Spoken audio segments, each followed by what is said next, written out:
Good morning. We're here today to announce 3 separate cases highlighting the ongoing threat posed by Chinese economic espionage and research theft in the United States. First, the arrest today of a Harvard University professor for lying about his participation in a Chinese foreign recruitment program.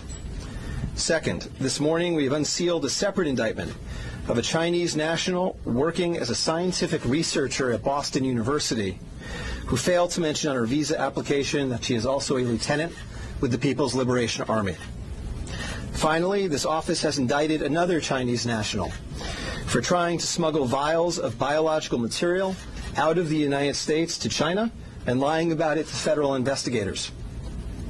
That defendant, whose entry to the United States had been sponsored by Harvard University, was a cancer researcher at a lab at the Beth Israel Deaconess Medical Center. So, this morning, the FBI arrested Dr. Charles Lieber, the chair of the Department of Chemistry and Chemical Biology at Harvard University, for making false statements regarding his involvement in China's Thousand Talents Plan and his affiliation with the Wuhan University of Technology. The complaint alleges that Dr. Lieber signed a contract with the Chinese university in Wuhan and was paid up to $50,000 per month, plus up to $158,000 in living expenses, and awarded more than $1.5 million to set up a research lab at the Chinese school and work there on researching nanotechnology. Lieber also joined China's Thousand Talents Plan, according to the complaint, a Chinese government-run program designed to entice scientists and researchers in the United States to share their research expertise with China. At the same time, Dr. Lieber was receiving U.S. grant funds from the Department of Defense and the National Institutes of Health. National Institutes of Health spends up to $39 million a year funding medical research in the United States. Those programs required Dr. Lieber to disclose if he was working with, including receiving funding from, any foreign power. When questioned, Lieber hid his involvement with the Chinese entities, including specifically disavowing any connection to China's Thousand Talents Plan. Meanwhile, based on the complaint, it appears that China paid Lieber hundreds of thousands of dollars over the years for his involvement with the Chinese entities and for his work on research for Chinese gain. Also today, a federal grand jury indicted Yanqing Ye, a Chinese national, with lying on her J-1 visa application, making false statements to Customs and Border Protection, conspiracy, and being an unregistered agent of the People's Republic of China. According to court documents, Ye is a lieutenant in the People's Liberation Army, but she concealed her military connections while employed as a researcher at Boston University's Department of Physics, Chemistry, and Biomedical Engineering Center for Polymer Studies.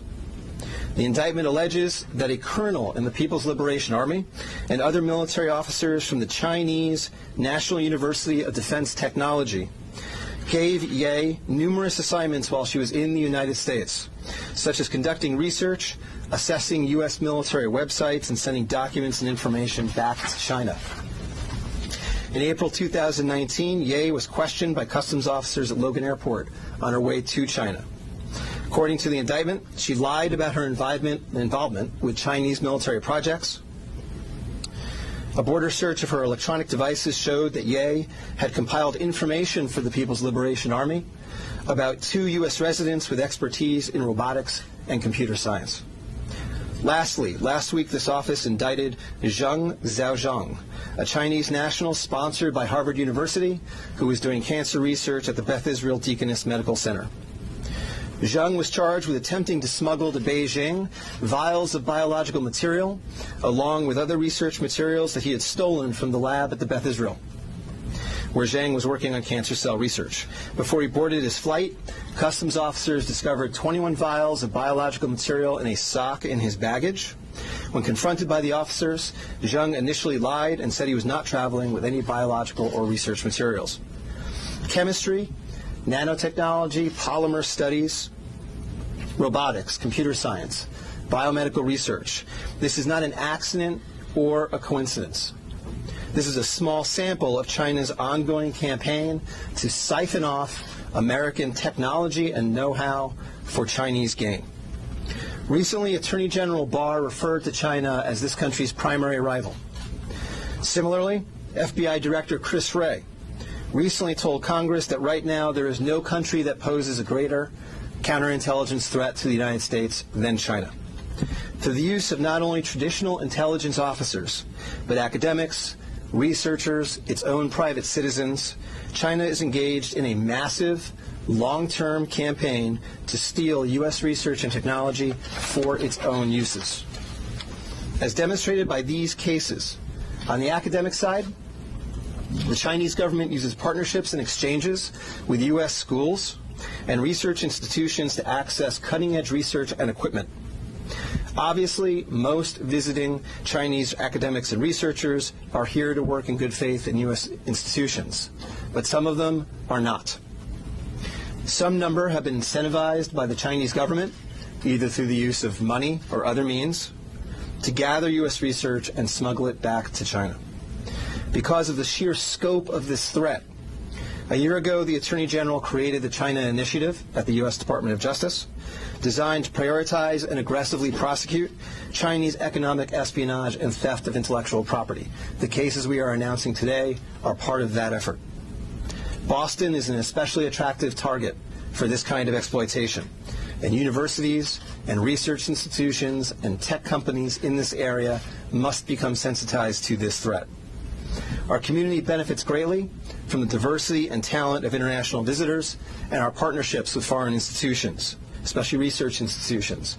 But Chinese economic espionage and theft is a real and daily occurrence that we must begin to confront. As the world struggles to contain the new virus, a new speculation from the Chinese scientists who believe it may have originated at a research facility not far from the Wuhan fish market. While they say more research needs to be done to find solid proof, such labs are known to contain disease-ridden animals, including hundreds of bats. Our Kim Hyo-sun with the details. Amid the continued spread of the COVID-19 virus, there's rising speculation the virus could have originated from a government laboratory in Wuhan, rather than the widely held belief that it emerged from the city's Huanan seafood markets. Citing a report published by Chinese scientists, a Chinese-language newspaper published in Hong Kong, Mingpao, and the British daily The Mirror explained Sunday that the Wuhan Center for Disease Control, or WHCDC, could have spawned the contagion in Hubei province. According to the report penned by Bo Tao-xiao and Lei Xiao of the South China University of Technology, the research lab, which is only 280 meters away from the Huanan seafood market, kept disease-ridden animals, including more than 600 bats. It stated that while it's plausible the virus was leaked from the lab and contaminated initial patients in this epidemic, more solid evidence is required through future study. The report also raised a possibility that the Wuhan Institute of Virology could have leaked the virus while it was carrying out tests involving Chinese horseshoe bats. Against such a backdrop, an article published by the Washington Times late last month is garnering attention as it raised the possibility that the disastrous outbreak could be the accidental result of biological weapons research. This comes as a renowned law professor at Tsinghua University in Beijing, Xu Jianren, is known to be missing after publicly condemning Chinese President Xi Jinping for failing to contain the spread of the virus at an early stage. He even added the condemnation could be the last message of his life. Kim Hyo-sun, Arirang News.